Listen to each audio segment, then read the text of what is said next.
Labas žmogau, amerikiečiai palieka Europą. Apie tai, kad amerikiečiai palieka Ukrainą, aš jau įrašiau prieš tai video, pirmam komentarė prikabinsiu nuorodą, dėl ko amerikiečiai palieka Ukrainą. Dabar pakalbėjim, kad amerikiečiai palieka Europą. Ką reiškia amerikiečiai palieka Europą? Tai reiškia, kad amerikiečiai ar vėliau ar anksčiau trauksis iš NATO. A kas yra NATO? NATO 85-90% galios tai yra amerikiečiai. Mes pažiūrėkim, kas daugiau iš NATO valstybių turi kažkokią nors adekvačią kariuomenę ar armiją. Taip, turi Graikija, šitoje vietoje niekas nesiginčia, ir turi Turkija. Bet jos yra dvi priešės. Jos tikrai savo nei kariuomenės, nei ginkluotės neduos niekam kitiem ir nesikiš į kitus konfliktus, nes pas juos dar ateity yra lauželis, kur yra žarijos ir neaišku, jisai užsidegs ar ne. Tai štai vietoje pas juos ramu. Prancūzai, kaip ir taip, kaip ir ne.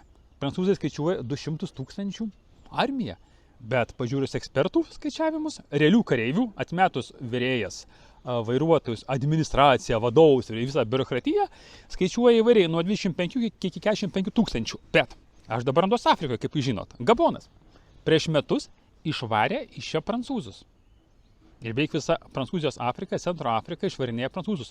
Prancūzai net neturi, 5 000 kareivių, 10 000 kareivių, jau 10 gal net ir nereikėtų, kad išsaugoti kontrolę Afrikoje.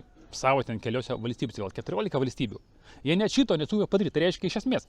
Ir dar jie žada kariauti su Ukraina, su Rusija Ukrainoje.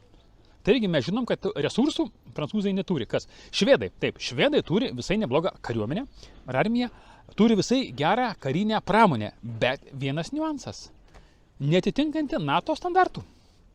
Šitoje vietoje yra sudėtinga.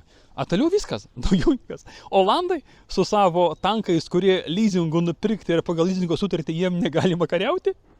Vokietija, kuri turi 5 malūnsparnius, iš kurių 3 negali pakilti, A2 ten kažkas yra maždaug sąlyginai. Realiai daugiau NATO nieks neturi šito potencialo karinio. Absoliučiai jokio. Čia Lenkai dabar, mes čia sukursim armiją kariuomenę, padarė šaukimus, priėmė priesaiką, nutarė pirkti 1000 tankų, man atrodo, ar kėtė 2 tankų iš Pietų Korėjos, bet amerikiečiai pinigų nedavė ir pasibaigė jų armijos kariuomenės plėtimas. Nes nežinau, gal kas nors girdėjot, kad Lenkai būtų kūrę naujas karo mokyklas. Nes kad išplėsti armiją bent 2-3 kartus, kaip nori Lenkai, tai iki kelių šimtų tūkstančių, tai reikia makinti šituos karininkus. Karininkus reikia makinti ne vieną dieną. Tam reikalingos mokyklos, tam reikalingi poligonai. Apie jų kūrimą aš negirdėjau Lenkijoje. Jau kažkas girdėjo, daugiau lenkiškos spaudos žiūrit, praneškit, labai įdomu, kaip Lenkai planuoja. Tai važiuokit. NATO tai yra Amerika. Amerika pasitraukia, NATO iš principo nebėra. Dabar pakalbėkim dėl ko. Amerika turi traukti, tipo, skakova turi pripūgą, kaip sako rusai, iš kokio čia išgaršio amerikiečiai turi pasitraukti. Nuo 90 metų mes gyvenam globaliam pasaulyje. Tai yra pasaulis, kuris yra tarpusavį surištas. Ir kiekviena pasaulio dalis turėjo savo tam tikras funkcijas. Pavyzdžiui, branduos Centro Afrika, tai buvo prancūzų. Gal kolonija dabar nepavadinsim, bet jeigu pažiūrėt pagal faktą, tai buvo Prancūziją maitinantis regionas.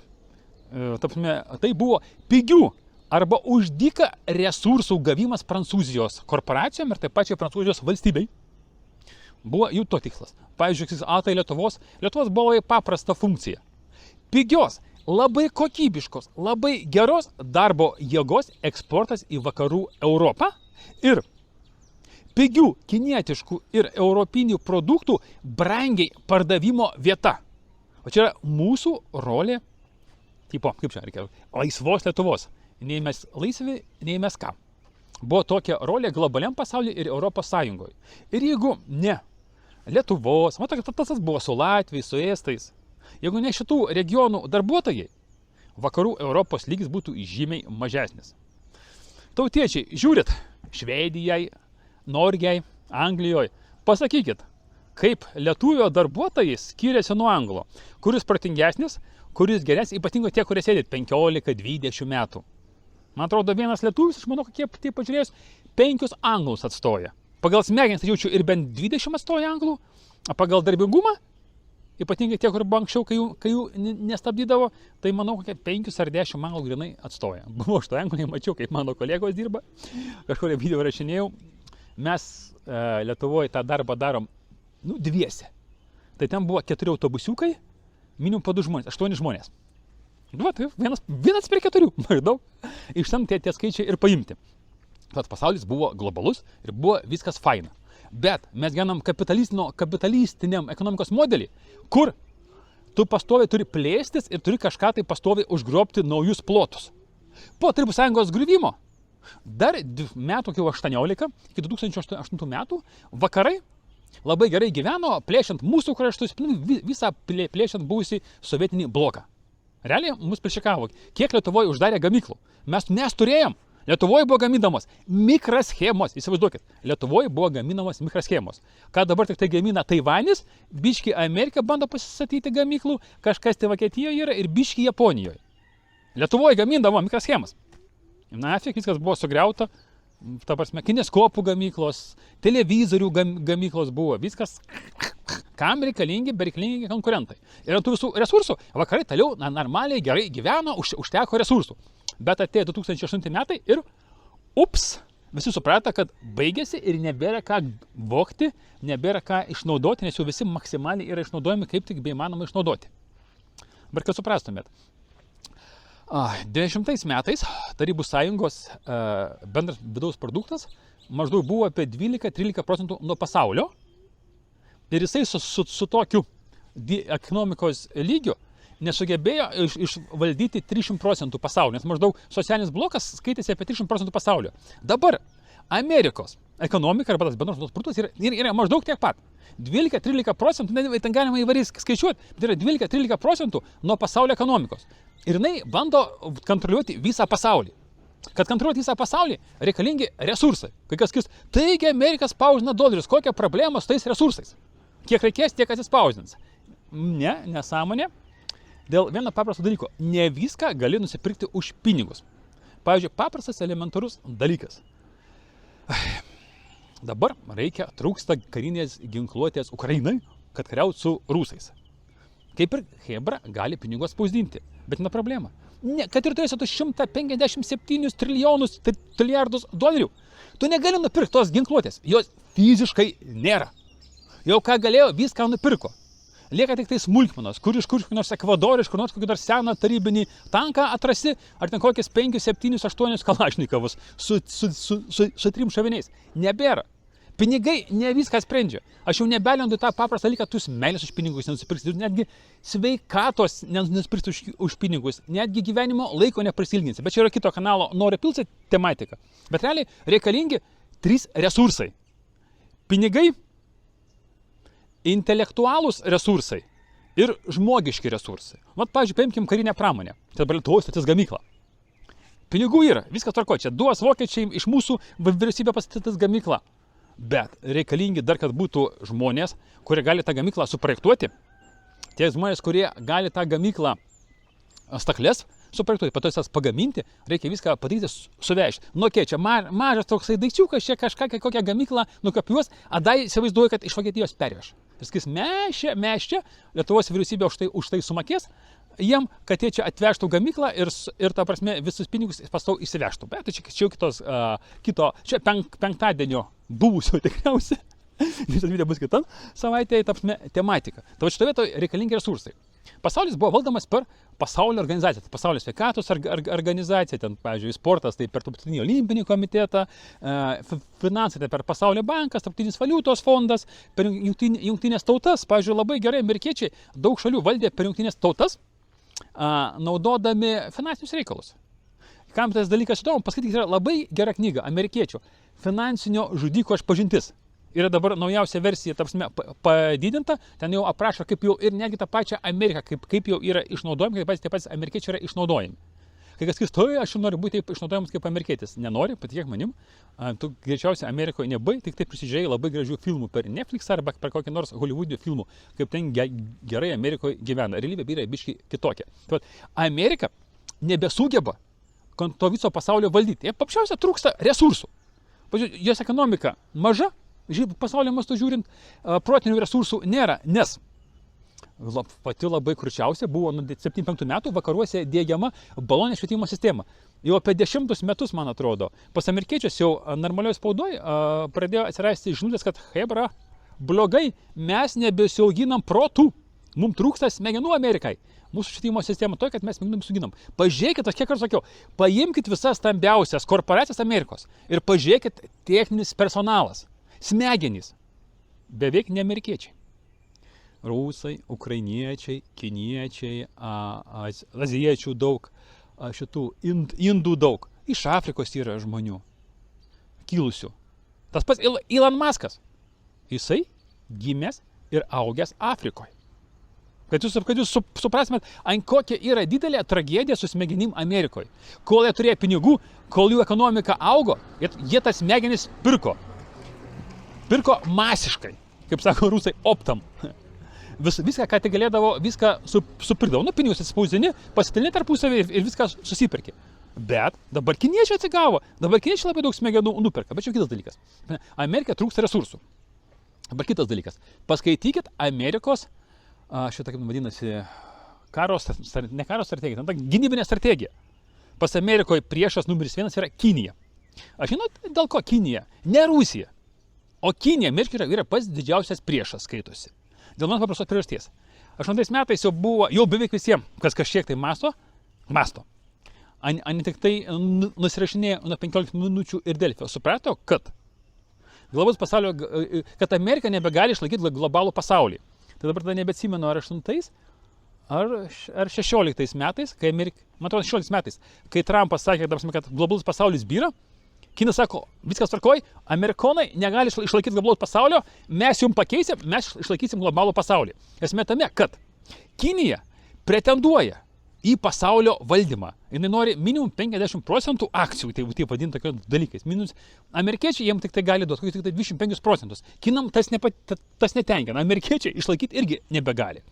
Tai dėl to amerikiečiam reikia kaupti visus resursus kovai su Kinija. Įvykiai Ukrainoje. Tai yra turi dvi plotmės. Viena plotmė silpninti Rusiją tam, kad jinai negalėtų stoti Kinijos pusėje, kai kiniečiai susirems su amerikiečiais. Tai va šitoje vietoje Amerika reikalingi resursai kaupti. Kol kas jie nežinau, dėl ko, bet jie labai daug resursų iššvaistė Ukrainoje. Vėlgi, problema su intelektualiais resursais. Aš šneku apie finansinius resursus ir organizacinius resursus, netgi apie karinius resursus. Kiek amerikiečių gerų ekspertų žuvo Ukrainai, nieks nežino, nieks nepasakys. Bet kad jie žuvo, nieks dėl to nebejoja ir apie tai visi tyliai viešai Amerikoje šneka. Kad dalis protų karinių gulo Ukrainoje. Dėl ko, nieks nesupranta. Tie, kas ta prasme strateguoja giliau. Tad, dabar, kai sakys, tai ne, čia tu vis pasakai. Imam faktus. Ne toks senas pavyzdys. Afganistanas, keičia, prieš 2 metus amerikiečiai bėgo. Tai dabar galim pakalbėti apie tai, kokiu būdu amerikiečiai gali bėgti iš NATO. Tai yra 2 variantai.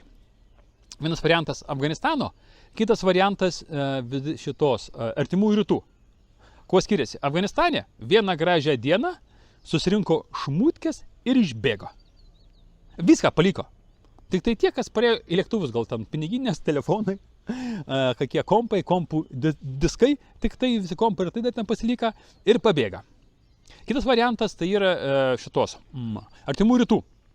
O ten yra karinės bazės, bet kažkokia šalis, Iranas, net apie tokios nesat girdėję, sankcijų, kai Rusija pridėjo sankcijų, jinai dabar antroje vietoje pagal sankcijų kiekį 40 metų gyvena sankcijų apsupty, Swiftas neveikia, viskas blokuojama ir jinai paima ir atakuoja Amerikos ambasadą, Amerikos karinės bazės. Ir amerikiečiai nieko nepadaro, nieko nedaro, nes ten bazės yra tik tai pats palaikyti įvairiems srautam. Galbūt narkotikų srautus aptarnauti, galbūt iš Sirijos vagiamos naftos, ten pastoviai ateina informacija, kiek amerikiečiai ten tų naftos pavagė iš Sirijos, kaip juos viskas. Jokios nėra karinės galios, kad galėtų duoti kažkokį tai atsaką. Netgi tas pats Jemeno veikėjai. Ką nori, daro viduriniai, raudonojai jūroje. Kažkokie tai partizanai. Kažkoje dykumoje, ten galbūt ne dykuma, šaudo raketom, atakuoja, ta prasme, karinius laivus, man atrodo, ir anglų, ir vokiečių. Ir amerikiečiai su anglais patys galingiausi pasaulyje nieko labai padaryti negali. Tai yra tokie paprasti elementarūs pavyzdžiai. Dabar gali gyti klausimas, o kada tai įvyks? Aš manau, kad kitiemet po Amerikos rinkimų, jeigu Amerikoje neįvyks pilietinis karas, nors dabar Amerikos pilietinis karas jau nebelabai spręstų jų klausimus, nežinau kaip amerikiečiai spręs klausimus, bet dabar būtų Amerikai, jeigu žiūrim iš Amerikos pusės, būtų idealus atvejis karinis perversmas. Bet jeigu Amerikoje būtų karinis perversmas, tada Amerika atsigautų. Kitų kelių Amerikai atsigauti iš principo nematau. Tai šiais metais rinkimai, po to kažkiek bus aiškinimaisi, kas laimėjo, kas nelaimėjo, ten bus labai įdomu, galim daryti iki pilietinio karo. Ir tada 25-26 metai amerikiečiam reikia priimti sprendimą, ką jie toliau daro su Kinija. Tas pas ir Kinijai. Tuo metu maždaug reikia priimti sprendimą, nes jau toliau tempti nebegalima, nes ir Kinijoje labai kurpasi daug vidinių problemų. Kinijoje ten problemų ant tiek daug, kad kai jau kažkas galvoja, kad Kinija užkariaus visą pasaulį, duok dieve, kad Kinija nesubirėtų į gabalus. Pas Kiniją problemų viduje daugiau negu amerikiečius kartu paėmus su vakarų Europą. Tad štai vietoj 25-26 metai turėtų jau fiziškai matytis veiksmai, kas dabar dar nemato. Toliau dar kitas pavyzdys, kad amerikiečiai traukiasi iš Europos. Europos išbuožinimas. Amerikiečiai priėmė specialų įstatymą, pagal kurį, aš jau nebešneku apie šiaurės rautų, susprogdinimą. Gerai, čia tikriausiai susprogdino kas? Ukrainiečiai? Nežinau. Sunkiai įsivaizduoju, pas juos tokios technikos nėra, tokių specialistų nėra. Ruseliai, nieks logikos nepaaiškino. Jeigu būtų ruseliai, tai jau senai būtų baigtas tyrimas ir būtų pateikti įrodymai. Tų įrodymų nėra, kaip ir su šituo Boeingu virš Donecko. Taip ir niekas nepatikė, tenai numušė ruseliai. Tad tas pats ir su šitais ant Klaus yra niuansų, kas numušė štai tai. Ir amerikiečiai priima įstatymą, pagal kurį apmoka Europos kompanijų pervažiavimui į Ameriką. Ir labai daug Vokietijoje kompanijų užsidarinėja ir važiuoja arba į Ameriką, arba į Kiniją. Realiai Amerika jau 2 metus Europą labai gražiai išbuožino. Vokietijoje pernai metais mažmeninė prekyba nukrito į 17 metų lygį. 7 metų lygį. Prancūzijoje 15% sumažėjo dizelio vartojimas. Čia tokie skaičiai, kurie realiai tai iš tikrųjų baisūs skaičiai. Bet apie juos tik nešneka, nieks jums nieko nepasakoja. Taip pat, mėlyje, Amerika trauksis, šitoje vietoje net nėra abejonių. Tai klausimas, kaip trauksis, ant kiek tai skausmingai. Tai klausimas, ar gerai, ar ne, kai amerikiečiai pasitrauks iš Europos. Pagal Afganistano pavyzdį, labai gerai, šalis beveik pradeda klestėti, palyginus su to, kur jinai buvo. Kaip mes tą dalyką išnaudosim? Velniai žino, tai gyvenimas parodys. Šių metų rinkimai parodys, bet greičiausiai liks tie patys ir nieks labai stipriai nepasikeis. Blemiškai, pradėję lyt. Gyvenime būna kartais taip, kad norim mes ar nenorim, bet yra dalykai, kurie vyksta pasaulyje. Tai dabar vėlgi, kaip vis laik, klausimas. Ar mes neiksim tol, kol negausim per galvą su geru kirviu?